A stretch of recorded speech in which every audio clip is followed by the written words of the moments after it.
सत्साई भगत जी, आप जी कह रहे हैं कि यदि संत रामपाल जी महाराज जी स्वयं ही कबीर परमात्मा थे या हैं, तो 1997 के सत्संग में या अन्य सत्संगों में उन्होंने ये बात क्यों कही कि मुझे कबीर परमात्मा दिन के 10 बजे मार्च 1997 में आके मिले, कुछ समय के लिए मुझे आके मिले, मुझे दर्शन दिए और कुछ दिशा निर्देश दिए और अंतर ध्यान हो गए। अगर गुरुजी स्वयं ही कबीर परमेश्वर थे या हैं, तो फिर उन्हें कौन सा भगवान मिल गया और दूसरा कौन सा कबीर परमेश्वर आके उनको दर्शन दे गया? ये बात आप कह रहे हैं कि मुझे समझ में नहीं आई। भगत जी, यही सब बातें समझाने के लिए परमात्मा ने बार बार ये प्रार्थना की है सत्संगों के माध्यम से कि भाई सत्संग सुनते समय परमात्मा से प्रार्थना करनी चाहिए, एकाग्रचित होकर सत्संग सुनना चाहिए और सत्संग सुनने के बाद में अपने गुरुदेव के द्वारा सत्संगों में जो वचन कहे गए हैं उनके ऊपर चिंतन करना चाहिए। जब तक हम सुने गए सत्संगों पर चिंतन नहीं करेंगे तब तक हम उस सत्संगों के मर्म को, उनके रहस्यों को, उन संकेतों को हम समझ नहीं पाएंगे। गुरुजी खुद परमेश्वर हैं, औरों का मुझे नहीं पता, लेकिन मैं अपनी बात कर रहा हूँ। गुरुजी स्वयं ही कबीर परमेश्वर हैं, लेकिन वर्तमान में वो कबीर परमेश्वर एक भगत की भूमिका में भी है और भगत की भूमिका यदि परमेश्वर निभाएगा तो 101% पूरी तरह से निभाएगा, उसमें कोई त्रुटि नहीं छोड़ेगा। भगत की भूमिका में वो कभी भी अपने आप को परमेश्वर नहीं कहेंगे। साहिब से सतगुरु भय, सतगुरु से वैसाद, ये तीनों एक हैं, गति कछु अगम अगाध। गरीब साहिब से सतगुरु भय, सतगुरु से वै संत, धर धर वेख विशाल अंग खेले। तो 1997 में गुरुजी के द्वारा अपने आप को ये कहना कि मुझे कबीर परमेश्वर मिले, आप कह रहे हैं इसमें कितनी सच्चाई है? भगत जी, इसमें -0% भी सच्चाई नहीं है और ये बहुत बड़ा सच भी है। दोनों बात कैसे? भगत की भूमिका में तो परमेश्वर ने अपने आप को अलग रखते हुए कह दिया कि 1997 में मुझे कबीर परमात्मा मिले। भगत जी, अगर वो परमात्मा अंतर्यामी मालिक अगर ये बात ना कहे कि 1997 में मुझे कबीर परमात्मा आके मिले, दर्शन दिए, दिशा निर्देश दिए और अंतर ध्यान हो गए, तो आप खुद विचार कीजिए भगत जी। सत्सेवकों को छोड़कर, और सत्सेवकों में भी कुछ ही सत्सेवक हैं जो अपनी अंतरात्मा से, अपने हृदय से गुरु जी को कबीर परमात्मा मानते हैं। बाकी ठीक है, साध संगति शुरू हुई है, धीरे धीरे उसका रंग चढ़ेगा। आज अगर धीरे धीरे मानने लगे हैं तो कल को हृदय से स्वीकार भी करेंगे। अगर गुरुजी ये बात 1997 में अपने आप को छुपाते हुए ना कहते कि मुझे कबीर परमात्मा आके मिले, तो भगत जी विचार करो, मैनेजमेंट के पीछे लगी हुई 70% संगत जो आज भी उनका जन्मदिन मना रही है, आप ये तो मानते हो ना कि 1997 में तो भाई कबीर परमात्मा मिले और 1997 में गुरुजी की आत्मा को सतलोक भेज दिया और संत रामपाल जी के शरीर में या उनके शरीर का उपयोग वो कबीर परमेश्वर स्वयं कर रहा है। यानी कहने का मतलब ये कि 1997 से धरती पे कबीर परमात्मा है संत रामपाल जी के रूप में, और संत रामपाल जी की आत्मा 1997 में सतलोक चली गई। ये बात आपके अच्छे से समझ में आ रही है, लेकिन ये बात भगत जी मैनेजमेंट के समझ में क्यों नहीं आ रही? ये बात मैनेजमेंट के पीछे हुए लोगों के समझ में नहीं आ रही। अगर ये बात भी आज उन लोगों को समझ में आ जाती कि भाई चलो ठीक है, संत रामपाल जी का जन्म हुआ है, वो माँ के पेट से आए हैं मैनेजमेंट के अनुसार, उनके पीछे लगे हुए लोगों के अनुसार, लेकिन वो लोग ये तो मानते हैं ना कि 1997 में उनकी आत्मा को सतलोक भेज दिया। अगर वो ना मानेंगे तो सबसे बड़ा सबूत हमारे पास में है, उनको उसके बाद मानना पड़ेगा। संध्या आरती के सबसे लास्ट में आता है, तेरा रामपाल अज्ञान किया सतलोक का वासी। एक और वाणी है परमात्मा की कि सतलोक में चल मेरी सुरता, यहाँ ना लावे देरी, सांच कहूँ ना झूठ रतीवर बात मान ले मेरी। अंतिम चौपाई में कहा गया है कि लोक अनामी जावेगी, वहाँ कोन्या मिले चुबारे, आत्मा और परमात्मा वहां कोन्या रहते न्यारे। और रामपाल प्रीतम प्यारे की आत्मा, ध्यान देना, रामपाल प्रीतम प्यारे की आत्मा वहां पूर्ण आनंद ले रही। कहां पे? अनामी लोक में। लोक अनामी जावेगी वहाँ, को ना मिले चौबारे। आत्मा और परमात्मा वहाँ, को ना रहते न्यारे। लोक अनामी जावेगी वहाँ, को ना मिले चौबारे। आत्मा और परमात्मा वहाँ, नहीं रहते न्यारे। रामपाल प्रीतम प्यारे की आत्मा वह पूर्ण आनंद ले री। सच कहूं ना झूठ रती भर, बात मान ले में। तो मानना पड़ेगा इस वाणी के अनुसार, गुरु जी ने अपने मुख कमल से कही है। इस वाणी के अनुसार 100% उस व्यक्ति को मानना पड़ेगा जो संत रामपाल जी का भगत है, कि वास्तव में संत रामपाल जी महाराज जी 1997 में सतलोक गमन कर चुके हैं। फाइनल कि धरती पे संत रामपाल जी नहीं है, संत रामपाल जी के शरीर का उपयोग कबीर परमात्मा कर रहा है, जो अविनाशी है, अजन्मा है, स्वयंभू है, सतगुरु है, सारी सृष्टि का रचनहार है। तो 1997 से यदि खुद वो कबीर परमात्मा जो माँ के गर्भ से जन्म नहीं लेता, यदि वो धरती पे प्रकट है, तो भाई 8 सितंबर 2019 को फिर किसका जन्मदिन मनाया गया? इस बात का जवाब भगत जी किसी के पास नहीं है, और ये इतिहास बन चुका है। आने वाले समय की आत्माएं इन्हीं बातों को बार बार विचार करके, चिंतन करके और भक्ति पे दृढ़ हुआ करेंगी कि देखो, गुरुजी के 24 घंटे शरण में रहने वाले, गुरुजी के बेटा बेटी कहलाने वाले, परमात्मा के रिश्तेदार कहलाने वाले इतना बड़ा धोखा खा गए। रोज वाणी का उच्चारण करते थे, रोज संध्या आरती करते थे कि तेरा रामपाल अज्ञान किया सतलोक का वासी, फिर भी उन मूर्खों के समझ में नहीं आई, क्योंकि वो परमेश्वर की विशेष आत्माएं होंगी। वो आप और हमारी तरह इतना मूर्ख नहीं होंगी, इतनी नीच नहीं होंगी, जो 1000 बार समझाने पर भी उनके समझ में नहीं आएगी। वो मिनी सतलोक में बैठी हुई वो आत्माएं होंगी जो आज वहाँ बीज रूप में हैं, और कल को परमेश्वर उन्हें सबको नीचे लेके आएंगे। वो बिल्कुल परिपक्व आत्माएं हैं।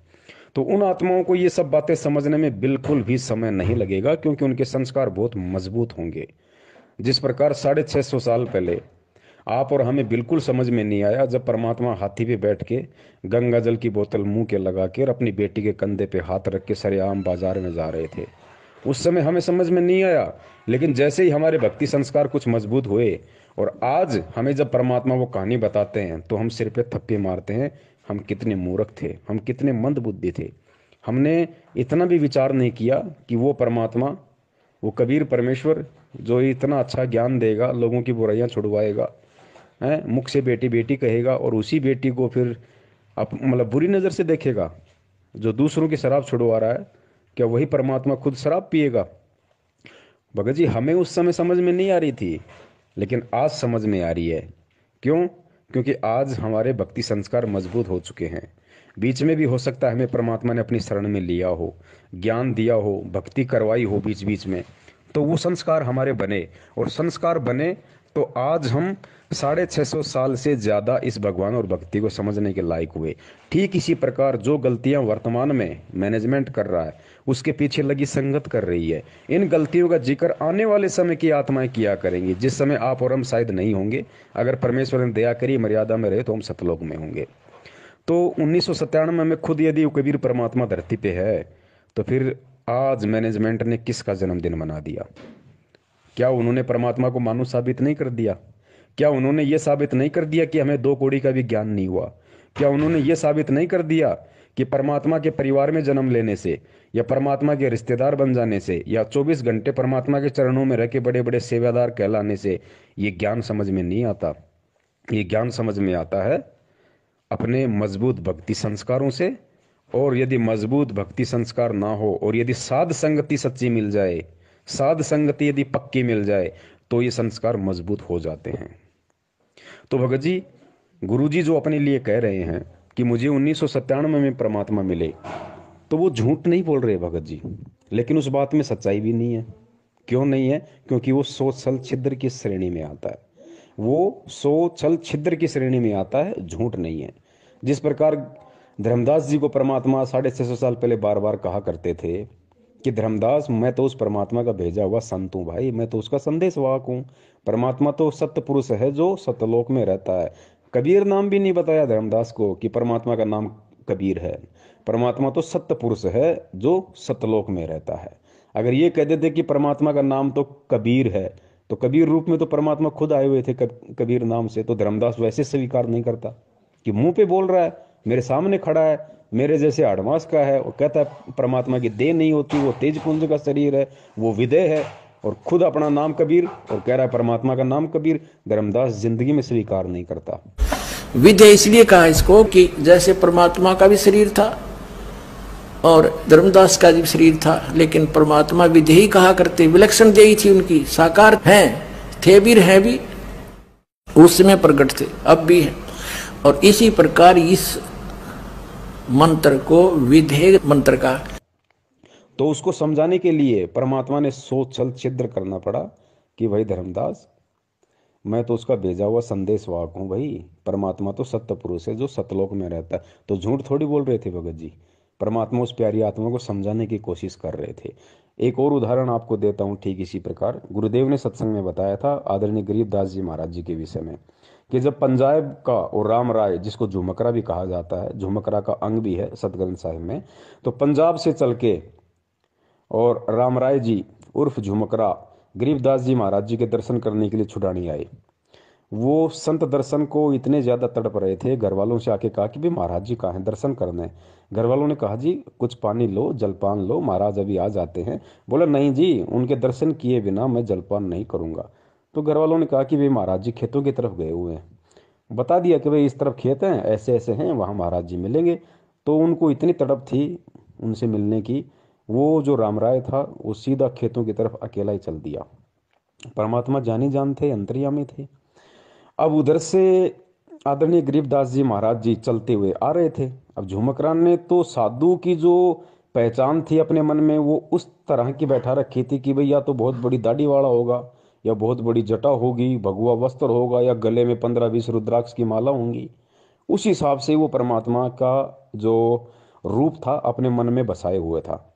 तो परमेश्वर अंतर्यामी थे, उनको पता था कि ये मुझसे पूछेगा, और पूछते अगर मैंने कह दिया भाई मैं ही गरीबदास हूँ, तो भाई मैं तो बिल्कुल सीधा साधा जैसे जाट हरियाणा में रहता है उस हिसाब से भाई धोती कुर्ता था बिल्कुल, ना कोई दाढ़ी, ना कोई किसी प्रकार की मूछ, ना कोई और कोई फालतू की कोई माला जनेऊ। तो ये आत्मा तुरंत यहाँ से वापस पंजाब के लिए निकल लेगी, इस आत्मा का मतलब आना व्यर्थ हो जाएगा।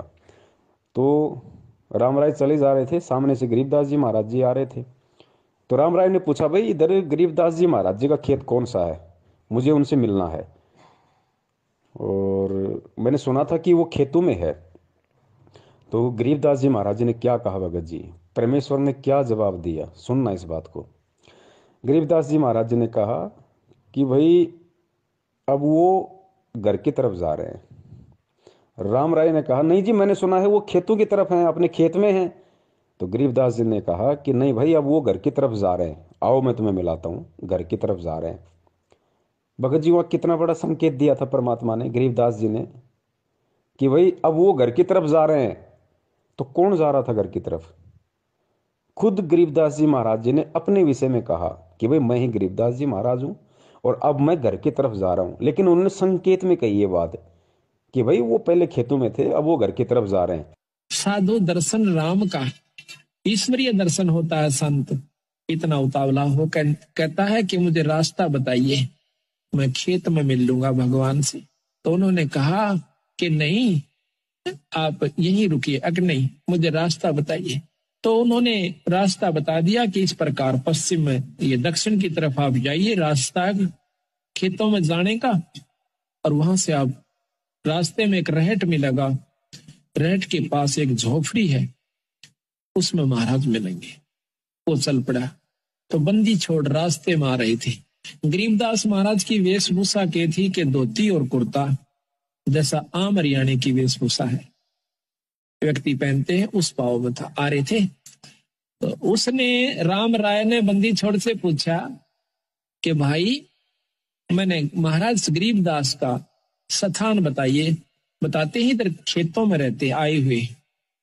अब सतगुरु महाराज ने सोचा कि जय मैं इसको अभी बता देता हूं कि मैं गरीबदास हूं, तो ये मेरी बात एक नहीं सुनेगा, क्योंकि इसके मन में जो संत वेशभूषा है वो कुछ और है।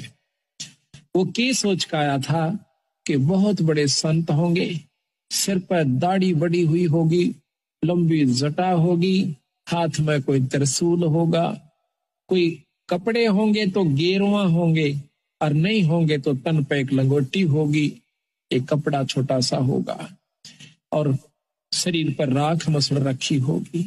तो सतगुरु ने सोचा कि कहीं इस बेचारे का आना असफल ना हो जाए।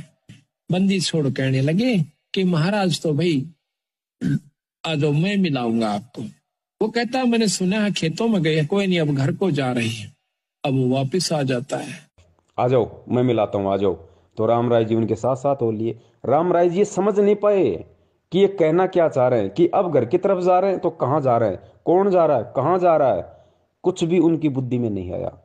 और वो उनके पीछे पीछे हो लिए कि चलो भाई ये कह रहे हैं, ये जानते होंगे, वो चले गए होंगे मेरे से पहले, या कहीं और से साइड वाइड से कहीं चले गए होंगे। तो भगत जी ये संकेत हमने समझना है। तो क्या गरीबदास जी महाराज जी वहां पे झूठ बोल रहे थे? उन्होंने झूठ नहीं बोला भगत जी, क्योंकि वो स्वयं परमात्मा थे।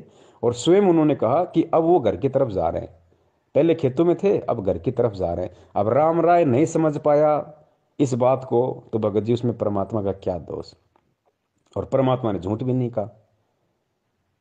तो भगत जी इसी प्रकार सन 1997 में परमात्मा ने उन आत्माओं के अंदर भक्ति की एक अलग जगाने के लिए, भगवान पे विश्वास बनाए रखने के लिए, कि मालिक को पता था कि सत्सेवकों को छोड़ के, जो मेरे ज्ञान आधारी बच्चे हैं उनको छोड़ के बाकी जो संगत है वो काल प्रेरित होगी और मैनेजमेंट खुद उनका संचालन करेगा। अगर ये 1997 वाली बात यदि आज मैंने सन 2005 में गहरी नज़र गीता में पेज नंबर 538 पे शायद अगर मैंने नहीं लिखी, तो जो मैनेजमेंट के पीछे लोग लगे होंगे उस समय, वो भी मुझे बिल्कुल परमात्मा नहीं मानेंगे, वो कभी मुझे परमात्मा के रूप में स्वीकार नहीं करेंगे। कम से कम वो 1997 वाली उस घटना को पढ़ के थोड़ा बहुत तो यकीन कर लेंगे कि भाई हाँ, संत रामपाल जी तो भगवान नहीं थे, वो तो 1997 में सतलोक चले गए, 1997 के बाद उनके रूप में कबीर परमात्मा है। तो गुरुजी ने सोचा चलो किसी ने किसी बात को आधार बना के तो ये कम से कम मुझे परमात्मा माने, मुझे परमात्मा के रूप में स्वीकार करें, ताकि मैं इन पे दया दृष्टि रखूं, ये भक्ति से जुड़े रहें और जुड़े रहेंगे। इतना मान के भी कि 1997 में संत रामपाल जी चले गए और आज उनके रूप में कबीर भगवान धरती पे है, अगर इतना भी मान लेंगे ये, तो फिर भी और मेरे पीछे लगे रहेंगे, तो धीरे धीरे धीरे धीरे इनके संस्कारों को मजबूत करूंगा। तरीका कोई भी अपनाऊंगा, स्वयं प्रेरणा करूंगा या सत्सेवकों के माध्यम से, साध संगति के माध्यम से संदेशा पहुंचाऊंगा, कुछ भी करूंगा। ये परमेश्वर की भगत जी सोच छल छिद्र होते हैं। और दास ने पहले ही बताया था, अगर 1951 में यदि संत रामपाल जी महाराज जी परमात्मा नहीं होते, पहली बात तो ये कि परमात्मा कोई आगे जाके परमात्मा नहीं बनता भगत जी। परमात्मा अजन्मा होता है, परमात्मा आदि अंत एक समान होता है।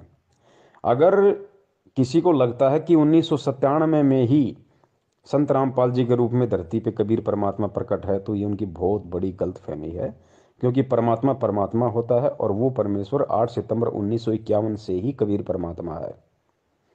अगर वो 8 सितंबर 1951 से ही कबीर परमात्मा नहीं होते, तो भैया 8 सितंबर 1971 को जय गुरुदेव के पंथ संचालक श्री तुलसीदास जी ने जो भविष्यवाणी की थी, कब की थी? 1971 में, कि आज वो महापुरुष जो विश्व पटल पे भारत के मानचित्र को बदल के रख देगा, जिसका एक झंडा होगी, जिसकी एक भाषा होगी, आज वो महापुरुष पूरे 20 वर्ष का हो चुका है। तो भाई यदि संत रामपाल जी महाराज जी का 1951 में जन्म हुआ था, माँ के पेट से आए थे, आप और हमारे जैसे सामान्य व्यक्ति थे, भगत थे, तो जय गुरुदेव ने किसको महापुरुष कहा? 1971 में ही जय गुरुदेव ने किसको महापुरुष कह दिया कि वो महापुरुष आज पूरे 20 वर्ष का हो चुका है? भगत जी इस बात पे विचार करो। और अगर गुरुजी वो महापुरुष ना होते, तो जय गुरुदेव की भविष्यवाणी का गुरुजी कभी भी समर्थन नहीं करते। गुरुजी केवल सत्य का समर्थन करते हैं, चाहे किसी की भविष्यवाणी क्यों ना हो। दूसरा पॉइंट, गुरुदेव ने कहा कि एक समय में पृथ्वी पे केवल एक ही संत होता है। इसलिए हमने उन नकली सतगुरुओं से बात नहीं बनेगी, एक समय में एक ही सतगुरु होता है। जैसे परमात्मा जब आए थे उन्होंने किसी को भी नाम देने का आदेश नहीं दिया था और स्वयं ही उपदेश दिया करते थे। 64 लाख शिष्य उनके हो गए थे, उन सब के स्वयं ही गुरु थे, स्वयं ही सतगुरु थे। और एक समय में एक ही संत होता पूरी पृथ्वी पे उस परमेश्वर का। वैसे तो ये अन्य उपासना बताने वालों की तो गिनती ही नहीं है। एक समय में पृथ्वी पे केवल एक ही संत होता है, दूसरा संत नहीं होता। तो बता दीजिए, आज संत रामपाल जी महाराज जी एक भगत की भूमिका में अपने दादा गुरुदेव जी के लिए क्या शब्द यूज करते हैं? मेरे पूज्य गुरुदेव। और भक्ति मार्ग में गुरु जी ने बताया कि पूज्य शब्द केवल उसी के लगता है जो परमात्मा होता है, जो स्वयं परमात्मा होता है। लेकिन दादा गुरुदेव स्वामी रामदेवानंद जी महाराज जी कोई परमात्मा नहीं थे, ना ही वो सतगुरु थे। वो सतगुरु भी नहीं थे भगत जी, और ना ही वो परमात्मा थे। वो केवल एक भगत थे, इससे ज्यादा कुछ नहीं थे। अगर वो सतगुरु थे, या फिर जैसे गुरु जी ने भगत की भूमिका में उनके नाम से पहले लगाया मेरे परम पूज्य गुरुदेव, मेरे पूज्य गुरुदेव, मेरे सतगुरुदेव, तो ये जो सतगुरु शब्द है, ये पूज्य शब्द है, ये केवल परमेश्वर के लिए, बंदी छोड़ के लिए, परमात्मा के लिए है, ध्यान रखना। तो भगत जी अगर वो पूज्य होते वास्तव में, अगर वो परमेश्वर होते दादा गुरुदेव, यदि दादा गुरुदेव वास्तव में सतगुरु होते, तो भगत जी 1994 में संत रामपाल जी महाराज जी सतगुरु नहीं बन सकते थे। सांसारिक दृष्टि में नाम दान देने के लायक नहीं बन सकते थे, क्योंकि पृथ्वी पे एक समय में दो सतगुरु नहीं हो सकते भाई। पृथ्वी में एक समय में एक ही सतगुरु होता है, ध्यान रखना। तीसरा पॉइंट बहुत अहम है और इसको हमने भगत जी समझना पड़ेगा। बगैर समझे हम इसकी गहराई में नहीं जा पाएंगे। ये जो सतनाम का जो मंत्र है 2 अक्षर का, जो शायद आपको मिला या नहीं मिला मुझे नहीं पता, लेकिन सबको पता है कि सतनाम में 2 मंत्र कौन से हैं। ये 2 मंत्र देने का अधिकारी इस पूरी सृष्टि में सतनाम मंत्र देने का अधिकारी गुरु बनकर, सतगुरु बनकर यदि कोई दे सकता है तो केवल बंदी छोड़ कबीर साहब दे सकता है। और कोई भी व्यक्ति सतनाम का मंत्र किसी को नहीं दे सकता, और ना ही ये प्रथम नाम जो है, 5 नाम, ये कोई दे सकता भगत जी, कोई नहीं दे सकता। ये केवल परमेश्वर कबीर साहिब ही दे सकते हैं, इनके अलावा कोई नहीं देगा। कबीर जी ने ये नाम 650 साल पहले दिए। उसके बाद बता दो भगत जी किस महापुरुष ने ये सतनाम को दान किया? किसी ने दान नहीं किया, आज तक का रिकॉर्ड है, क्योंकि उनके अलावा कोई दूसरा कर ही नहीं सकता। 650 साल पहले वो स्वयं आए थे, तो उन्होंने लोगों को सतनाम दिया, कुछ विशेष आत्माओं को सतनाम दिया और रिकॉर्ड करवा दिया धर्मदास जी के माध्यम से, क्योंकि धर्मदास जी को परमेश्वर ने सतनाम दिया था। तो धर्मदास जी के माध्यम से परमात्मा ने कबीर सागर में भी रिकॉर्ड करवा दिया पूरा, वो 2 शब्द भी लिखवा दिए, ताकि कल को झूठे ना हो जाएं कि सतनाम में ये मंत्र नहीं है। तो कबीर परमात्मा ने 650 साल पहले सतनाम दिया। उसके 200-250 साल बाद वही कबीर परमात्मा गरीबदास जी महाराज जी के रूप में आए। लेकिन 250 साल पहले जब गरीबदास जी महाराज जी यहाँ आए, तो उनका मकसद किसी को सतनाम देना नहीं था, उनका मकसद किसी का मोक्ष करना नहीं था, उनका मकसद किसी को प्रथम नाम देने का नहीं था। और उन्होंने ना किसी को सतनाम दिया, ना किसी को प्रथम नाम दिया। ये 7 मंत्र जो आज हमें मिले हुए, किसी को नहीं दिया गरीबदास जी महाराज जी ने। जितने भी उनके शिष्य बने, जितने भी उनके भगत बने, सबको उन्होंने भिन्न भिन्न नाम दिए। किसी को हरे राम, किसी को ओम नमो भागवते वासुदेवाय, किसी को ओम नमः शिवाय, क्योंकि उनका मकसद उस समय किसी का मोक्ष करना नहीं था। गरीबदास जी महाराज जी के रूप में कबीर परमात्मा जब आए थे, उनका केवल एक टारगेट था, और परमात्मा जिस विशेष काम के लिए आते केवल उसी को पूरा करके जाते हैं। तो 300 साल पहले गरीबदास जी महाराज जी का इस पृथ्वी लोक पे आना और एक लीला करना, उनका जो मकसद था वो ये था कि कबीर सागर में जो त्रुटियां काल प्रेरणा से लोगों ने कर दी थी, जो गड़बड़ कर दी थी, उसको सुधार करना और ग्रंथ साहिब के रूप में एक नया ग्रंथ लिपिबद्ध करना, आप और हमारे लिए, इस समय के लिए। तो परमात्मा उस समय केवल उसी काम के लिए आए थे। और वो काम उन्होंने पूरा किया और हो गए। लेकिन उन्होंने किसी को सतनाम नहीं दिया। वो 2 मंत्र किसी को दान नहीं दिए उन्होंने, ना अपने बच्चों को दिए ना किसी और को दिए। केवल अपने ग्रंथ साहिब में उन मंत्रों को लिख के चले गए, ताकि आज हमारे को विश्वास हो कि वास्तव में यही सतनाम है जो आज हमें संत रामपाल जी महाराज जी दे रहे हैं। वरना हम यकीन ही नहीं कर पाते कि यही सतनाम होगा। हम 650 साल पहले की तरह भ्रमित हो जाते। कलयुग की बिचली पीढ़ी में 12वां पंथ ये काल के जो कबीर पंथ में होंगे ना, गरीबदास का होगा। और तब तक मैं जो अब ये वाणी लिखवा रहा हूं ज्ञान, इसमें भी ये अपनी सोच अनुसार परिवर्तन करेंगे, कुछ इसका प्रारूप बिगाड़ेंगे। काल बिगड़ुआ होगा क्योंकि इसने सूक्ष्म वेद का नाश कर दिया था।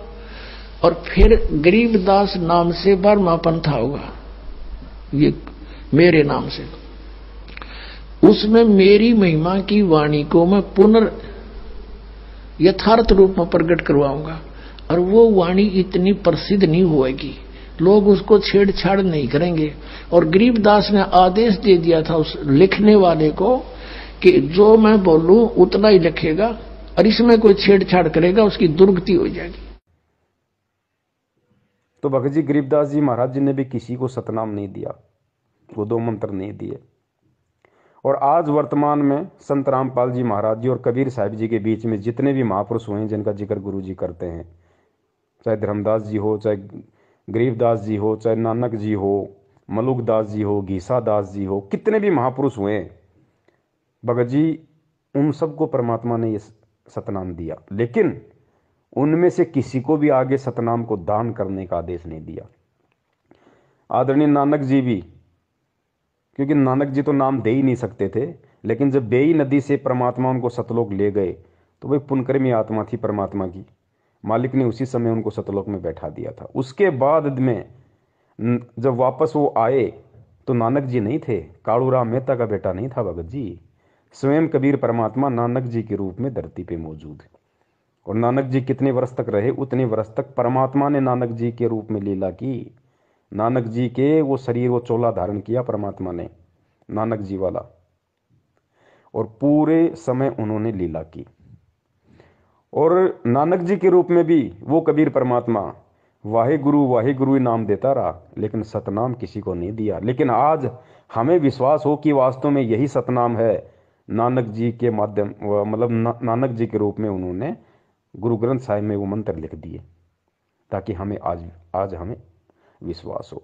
अब बहुत सारे भाई कहते हैं भाई ये कैसे हो सकता, नानक जी के रूप में कबीर परमात्मा, ये तो नहीं हो सकता, हमने गुरु जी के मुख से सुना ही नहीं। अरे गुरु जी नहीं बताएंगे भाई, गुरु जी ने जो बताना था वो सब कुछ खोल के बता दिया।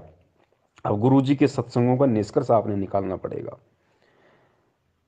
गुरु जी ने कई बार आपने सुना होगा कि नानक जी बाला और मर्दाने को श्रीलंका ले गए घुमाने के लिए अपनी सिद्धि शक्ति से।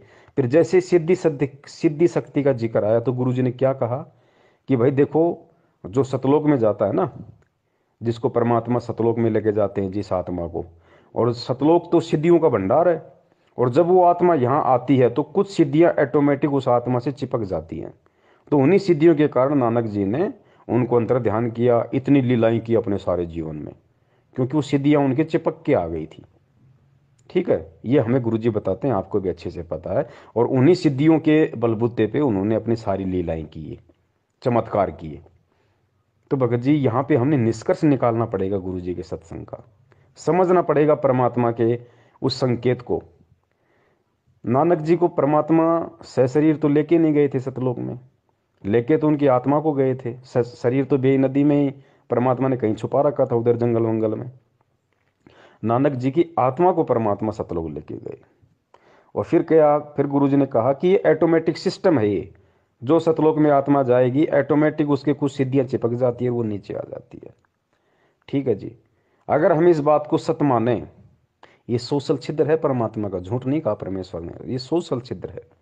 अगर हम ये मान के चलें कि वास्तव में नानक जी की आत्मा के वहां से सिद्धियां चिपक के आ गई ऑटोमेटिक, और उन सिद्धियों का प्रयोग नानक जी ने किया, तो भाई मुझे एक बात बताइए, आज हजारों भक्तों के ऐसे ऐसे इंटरव्यू है जो ये कहते हैं कि भाई मेरी आत्मा को गुरुजी सतलोक ले गए, मुझे सारे ब्रह्मांड दिखाए। बहुत सारे तो ऐसे कहते हैं मुझे गुरुजी ने सतलोक में आम खिलाया, मुझे केला खिलाया, मैं ऐसे गया, मैं ऐसे पहाड़ों में घूमा, पहाड़ों के अंदर से गया, मैं सोचा मरूंगा लेकिन मैं तो पहाड़ के अंदर से निकल गया। तो आज गुरुजी और आज हम जिन जिन भक्तों का इंटरव्यू सुनते हैं जो सतलोक के दर्शन करके आए हैं, तो गुरुजी सशरीर तो उनको भी नहीं लेके गए, उस भगत की आत्मा को ही लेके गए ना। सशरीर तो गुरुजी लेके नहीं जाएंगे, नानक जी की भी आत्मा लेके गए। और आज हमारे जो सैकड़ों भगत भाई हैं जो कहते हैं कि मैं सतलोक देख के आ गया, मुझे गुरुजी ले गए, उनकी भी आत्मा को ही लेके गए। तो भाई एक बात बताइए मुझे, आज जो हजारों भगत ये दावा करते हैं कि मुझे गुरुजी सतलोक दिखा के लाए हैं, और यदि वहां का ऐसा कोई ऑटोमेटिक सिस्टम है कि आत्मा जब वहां जाती है तो उसकी सिद्धियां चिपक जाती हैं, तो हमारे वालों की क्यों नहीं चिपकी? ये जो हजारों भगत जो इंटरव्यू देते हैं, इनकी एक भी सिद्धि क्यों नहीं चिपकी? ये अपनी आत्मा के कोई तेल लगा के गए थे क्या जो वहीं पे वो फिसल गई? इनकी क्यों नहीं चिपकी भाई वो सिद्धियां? और मान लो अगर भगत की सिद्धियां चिपक भी गई तो इस भक्ति का विधान है वो सिद्धियों का यूज नहीं कर सकता। सिद्ध महल में सिद्ध चौबीसा, हंस भी छोड़े विश्व बीसा। ये गुरु जी की वाणी है। बार बार परमात्मा बताते हैं कि इस भक्ति के करने से तुम्हारे अंदर 24 सिद्धि आ जाएंगी, लेकिन भगत ने उसका प्रयोग नहीं करना। सिद्ध महल में सिद्ध चौबीसा, हंस भी छोड़े विश्व बीसा। जो हंस होगा, भगत होगा, वो 24 की 24 को भी छोड़ देगा, फेल कर देगा साइड में, नहीं सिद्धियां नहीं मुझे यूज करनी। तो भगत जी हमने यहाँ समझना पड़ेगा, अगर नानक जी की आत्मा की सिद्धि चिपक के आ गई थी तो आज हमारे वालों की चिपक के क्यों नहीं आ रही? तो इससे जाहिर है कि कबीर परमात्मा स्वयं नानक जी के रूप में थे। और आत्मा अगर इतने चमत्कार करेगी तो परमात्मा आज हमारे को ये नियम नहीं बता सकते कि बच्चों तुमने सिद्धि का प्रयोग नहीं करना, वरना उंगली उठ जाएगी भक्ति में कि फिर नानक जी ने क्यों किए। नानक जी भी तो भगत थे, कोई भगवान थोड़ी थे। फिर नानक जी भी तो यही भक्ति कर रहे थे, यही मंत्र जाप कर रहे थे, यही भगवान मिला था, फिर नानक जी ने सिद्धियों का प्रयोग क्यों किया? भगत जी आज बहुत बड़ा सवाल खड़ा हो जाता भगत समाज के सामने। गुरु जी दोगले साबित हो जाते, लेकिन भाई वो स्वयं कबीर परमात्मा नानक जी के रूप में सारा खेल खेल रहे थे। इस बात को जगत थोड़ी समझेगा, इस बात को हम भक्तों ने समझना पड़ेगा, क्योंकि आज परमात्मा हमें यही सब कुछ समझाने के लिए आए। तो भगत जी इसलिए दास निवेदन करता है, जिस प्रकार अब बताओ उस समय 500 साल पहले जब परमात्मा के समकालीन थे नानक जी, उस समय किसने यकीन किया कि नानक जी बताओ स्वयं वो परमात्मा है? किसी ने यकीन नहीं किया भगत जी, क्योंकि वो उसी तरीके से अपना खेल खेल रहे थे, उसी तरीके से अपनी लीला कर रहे थे परमात्मा। क्योंकि कुछ सिद्धियां नानक जी के अंदर पहले से भी थी, कुछ पूर्व भक्ति की उसके ऐसे संस्कार थे जिस वजह से वो बेई नदी में वो उन्होंने डुबकी मारी, क्योंकि वो मछली बन जाना जानते थे, वो मछली बनना जानते थे। इसलिए उन्होंने कहा था कबीर जी को कि मैं तब विश्वास करूंगा मैं डुबकी लगाऊंगा और आप मेरे को पकड़ के दिखा देना। तो नानक जी में परमात्मा के मिलने से पहले भी सिद्धियां थी, लेकिन परमात्मा से मिलने के बाद, परमात्मा से दीक्षा लेने के बाद, चाहे सिद्धियां हो या ना हो, भगत सिद्धियों का प्रयोग नहीं कर सकता। तो नानक जी को परमेश्वर ने सतलोक भेज दिया था, उसके बाद खुद उनके शरीर में थे भगत जी। अब ये समय भगत जी, अब आप सोचिए बड़े भाई, जब स्वयं कबीर परमात्मा ने 650 साल पहले मंत्र दिए और आज खुद वो परमात्मा मंत्र दे रहा है सतनाम का, तो भगत जी परमात्मा ने जब आज से पहले, और ये चारों युगों का इतिहास उठा के देख लो भगत जी, परमात्मा ने स्वयं ही, चाहे वो किसी संत के रूप में आए हो या चाहे स्वयं आए हो भगत जी, परमात्मा ने स्वयं ही ये मंत्र लोगों को दान किए हैं। दूसरा कोई मंत्र दान नहीं कर सकता, कोई नहीं कर सकता। जैसे परमात्मा जब आए थे उन्होंने किसी को भी नाम देने का आदेश नहीं दिया था और स्वयं ही उपदेश दिया करते थे। 64 लाख शिष्य उनके हो गए थे, उन सब के स्वयं ही गुरु थे, स्वयं ही सतगुरु थे। और एक समय में एक ही संत होता पूरी पृथ्वी पे उस परमेश्वर का। वैसे तो ये अन्य उपासना बताने वालों की तो गिनती ही नहीं है। अब कोई कहेगा भाई मीराबाई को कैसे रविदास जी से मंत्र दान करवा दिए, तो इस बात को भी हमने गुरु जी के ज्ञान को आधार बना के समझना पड़ेगा। मीराबाई को रविदास जी ने नाम दीक्षा नहीं दी थी।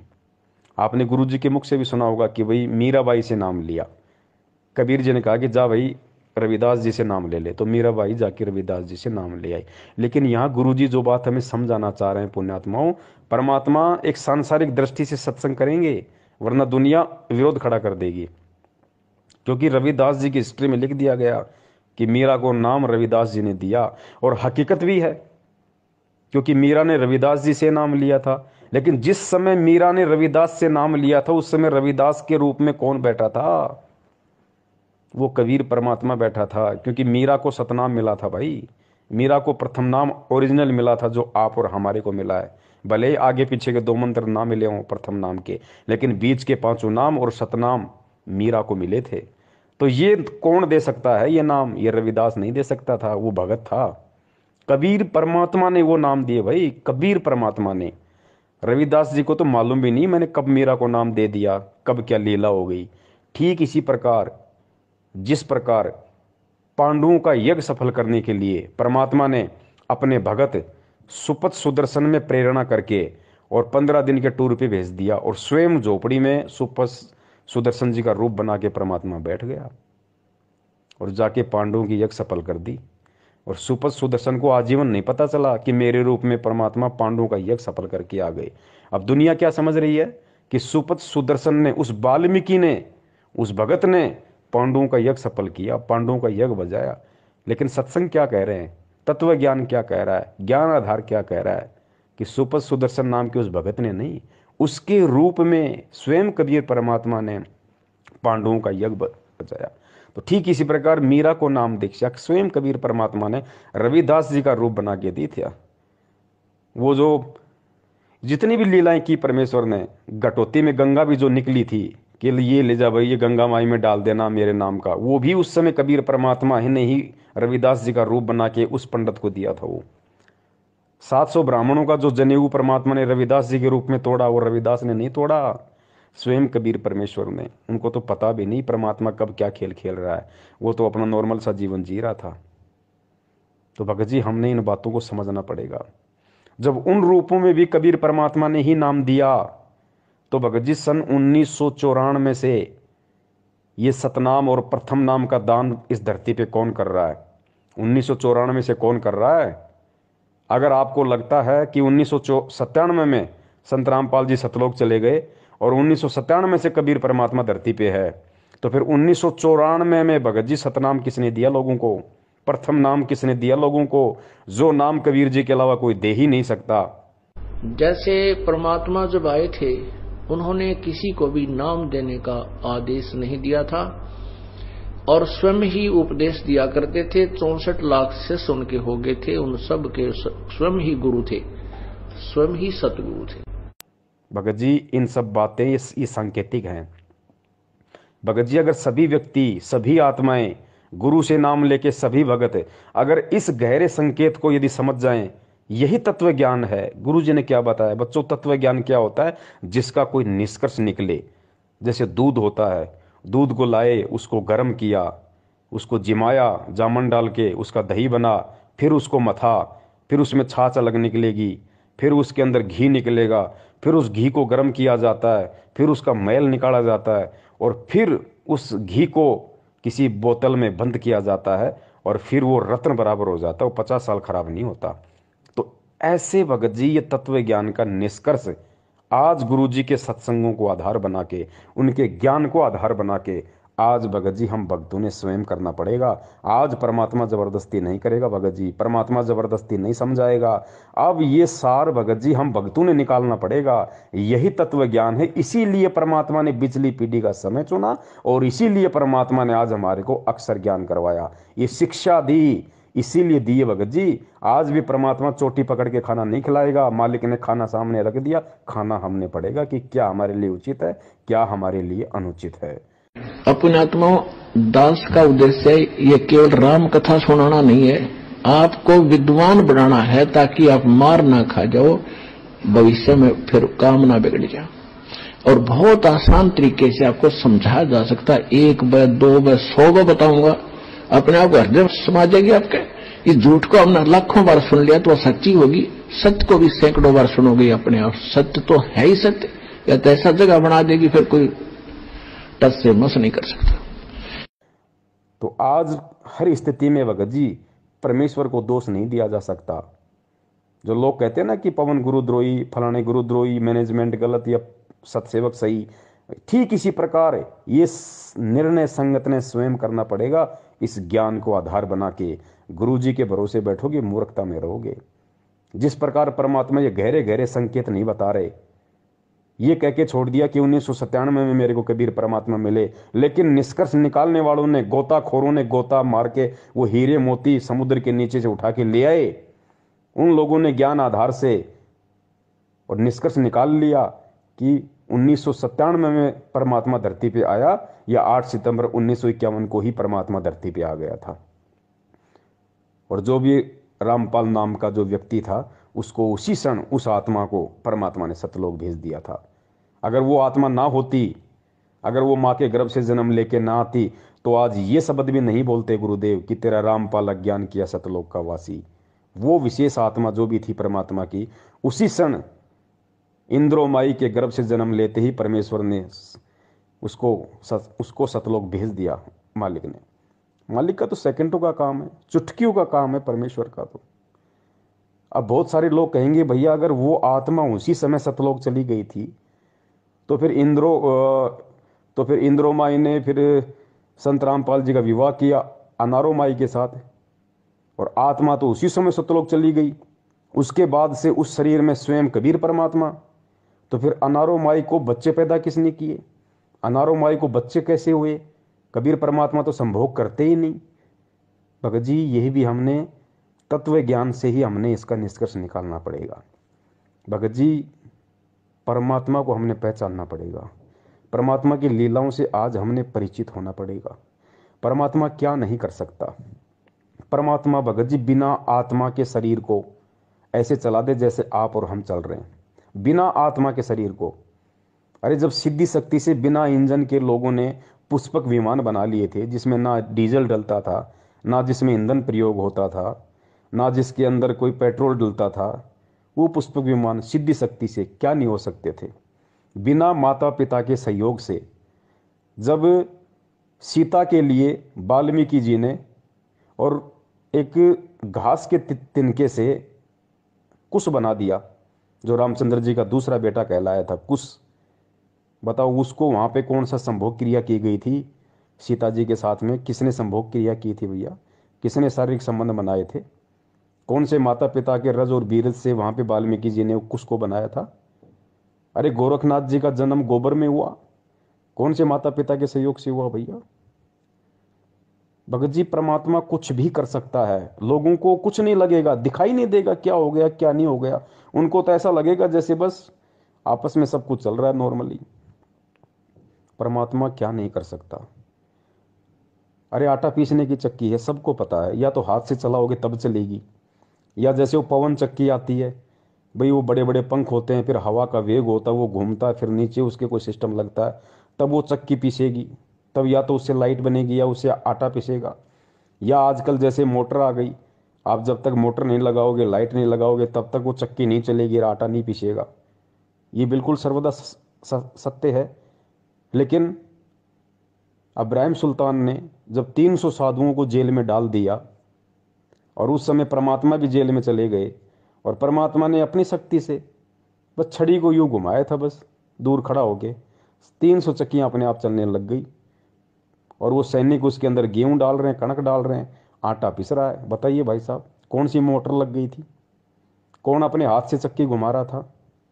कौन सा वहां पे टरबाइन लगा हुआ था जो पवन चक्कियां चल रही थी? उधर से परमात्मा वहां पहुंच गए जेल में, जहां उसके बच्चे 360 चक्की पीस रहे थे। अब वहां जाकर के उन पहरेदारों से कहा, पुलिस वालों से, कि भाई मेरी भी सजा कर दी तुम्हारे राजा ने। वो बोले तू अच्छा भला आदमी, आप पे आ गया? कहाँ पे आ गया? मैं तो भाई राजा तो डर लग गया। बोला ठीक है बैठ अंदर। वो बैठा दिया और कहा ये चक्की पकड़। तो परमात्मा खड़े हो गए, कहने लगे भाई देखो एक काम करेंगे हम, चाहे तो चक्की चलवा लो और चाहे इसमें तुम कणक डालो, एक काम तुम करोगे एक काम करेंगे। और सबको कह दिया बंद कर दो भाई। अब सैनिकों ने सोची अच्छा क्रांतिकारी है, इसने सट्राई करवा दी। कहने लगे बात उन्हें सोची, पुलिस वाला ने सोची कि लाइन नसीब दे कराएंगे आज, पहले 2 घंटे 4 घंटे चक्की चलवाते थे, सारा दिन चलवाएंगे। कहा कि हम कनक डालेंगे और तुम चक्की चलाओ। परमात्मा बोले ठीक है, पोजीशन पकड़ो, आप आओ सारे, तैयार हो जाओ, कणक ले गए।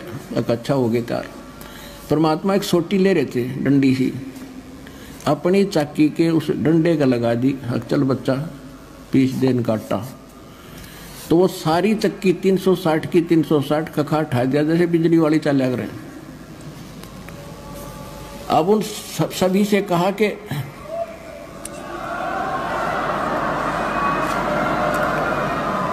भगत जी, ये परमेश्वर है,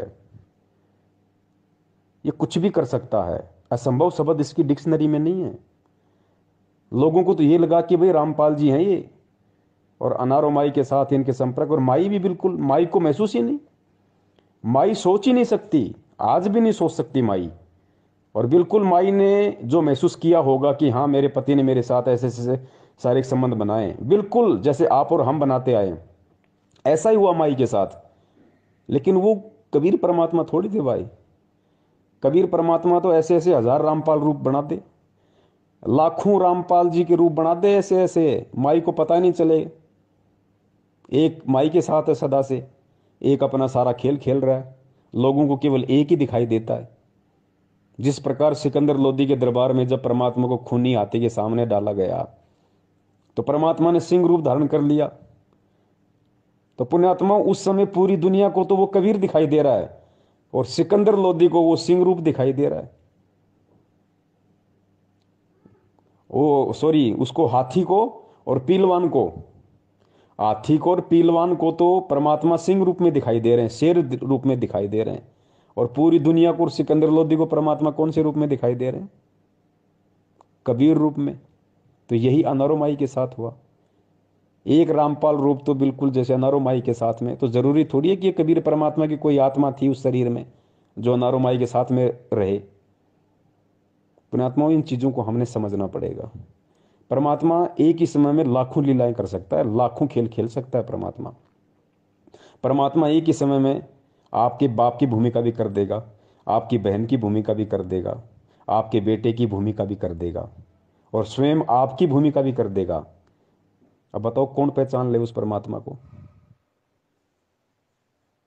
सिकंदर लोदी को परमात्मा ने विराट रूप दिखाया दिल्ली के दरबार में, ऊपर तक देखा परमात्मा को और छोड़ नहीं, पैरों में गिर गया, गिड़गिड़ाने लगा, और दुनिया को वही 5-6 फुट का वो कबीर दिखाई दे रहा है। तो पुण्यात्माओं, ये कबीर परमेश्वर है धरती पे, और ये भक्ति विश्वास की है। गुरुजी हर चीज को खोल के नहीं बताएंगे। अगर आज भी हर चीज को खोल के बताएंगे तो फिर हमारी बुद्धि कहाँ गई? फिर ये शिक्षा देने का क्या फायदा? ये 650 साल से परमात्मा डंडे मार मार के ज्ञान वाले आज फिर हमें यहाँ क्यों लेके आए? आज भी अगर हम लातों के भूत बनेंगे फिर इस शिक्षा का क्या फायदा? उन युगों युगों के भक्ति संस्कारों का क्या फायदा फिर? तो पुण्यात्माओं, इसीलिए परमात्मा ने सत्सेवकों को निमित्त बना के ये लाइव साध संगति, लाइव संग समाधान का सिस्टम संगत में चलवाया है। और यकीन मानना, इसमें कोई पवन दास का श्रेय नहीं है, कोई पवन दास का योगदान नहीं है, पवन दास का -0% भी इसमें कोई रोल नहीं है। सिर्फ दास एक लाउड स्पीकर है, सारी प्रेरणा उस परमात्मा की है टोटली। वो क्या बुलवाएंगे क्या नहीं बुलवाएंगे, मैं क्या सोच के बैठता हूँ कि आज मैं क्या बोलूँगा, लेकिन मैं भूल जाता हूँ कि मैंने क्या कुछ सोचा भी था क्या, और परमात्मा क्या से क्या मैटर शुरू करवा देते हैं। लाइव संग का समाधान फेसबुक पे 5-5 घंटे, 4-4 घंटे।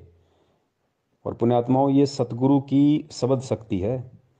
जो 4 घंटे आप लोग लगातार देख रहे हो और आपको लगता है कि 4 घंटे हो गए, हमें तो मालूम ही नहीं पड़ा, दास को भी नहीं लगता भाई 4 घंटे कैसे निकल गए। और 4 घंटे पुण्यात्माओं, आप गुरु जी के सत्संग सुन के देख लो, खुद उस कबीर परमात्मा के गुरु जी के मुख कमल से 4 घंटे मोबाइल पे आप सत्संग सुनो, आप 1 घंटे में 3 बार तो बाथरूम करने चले जाओगे। और आज उसी कबीर परमात्मा ने अपने बच्चे के शब्द में इतनी शक्ति दे दी कि 4-4 घंटे उसी परमात्मा के ज्ञान को आधार बना के फेसबुक पे लाइव चल रहा है और कोई बाथरूम करने भी नहीं जाता। तो पुण्यात्माओं, ये क्या है? ये विचार करो, खुद आपकी आंखों के सामने है। और कोई मेरे बाप का ज्ञान नहीं, कोई मेरे दादा का ज्ञान नहीं, कोई किसी दूसरे संत का ज्ञान नहीं, खुद गुरुजी के सत्संग, गुरुजी के सत्संगों को आधार, और 4-4 घंटे हम सभी भाई बहन बैठे रहते हैं, कोई बाथरूम भी नहीं जाता, और ये लगता है कि 4 घंटे हो गए, हमें मालूम ही नहीं पड़ा।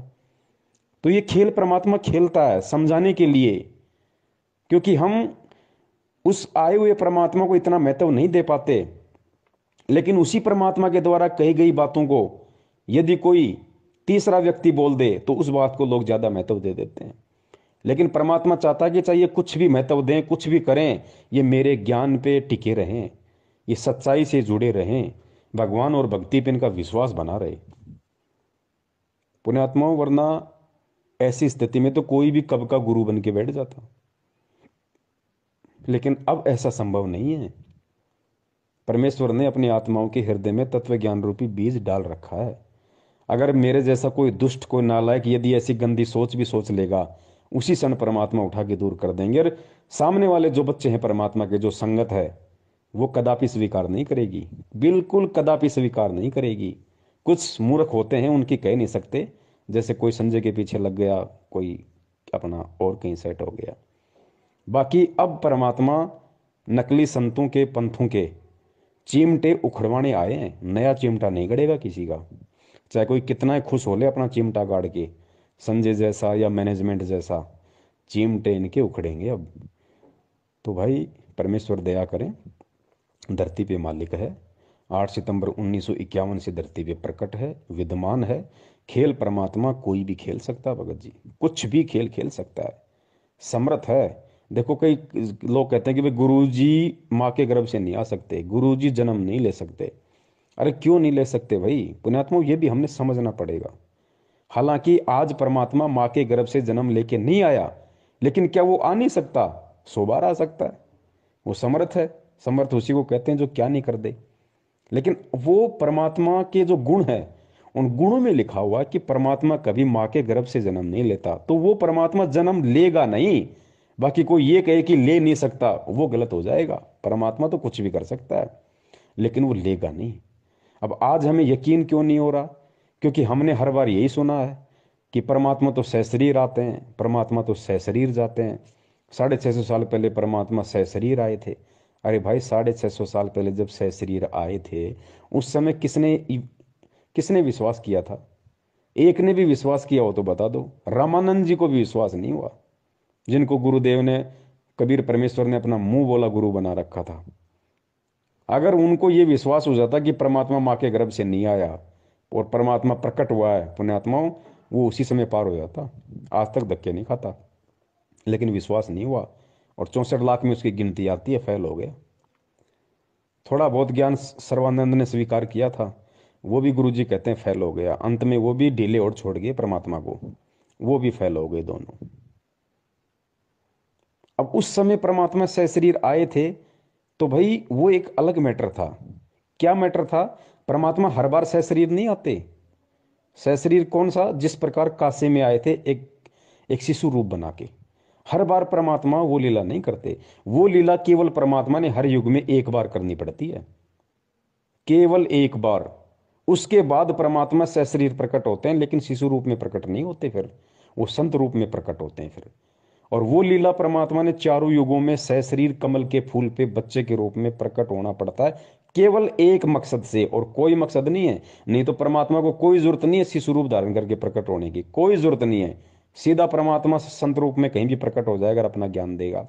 लेकिन वो क्यों प्रकट होते हैं शिशु रूप में? और क्यों फिर हम मंद बुद्धि यही मान लेते हैं कि परमात्मा तो वही है जो शिशु रूप में प्रकट हो?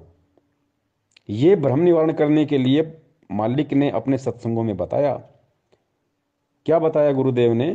कि चारों युगों में केवल एक बार परमात्मा को शिशु रूप में किसी भी तालाब में विकसित कमल के फूल पे प्रकट होने की लीला इसलिए करनी पड़ती है क्योंकि परमात्मा के इस प्रकार से प्रकट होने की रचना वेदों में लिखी हुई है कि परमात्मा कमल के फूल पे शिशु रूप में प्रकट होता है।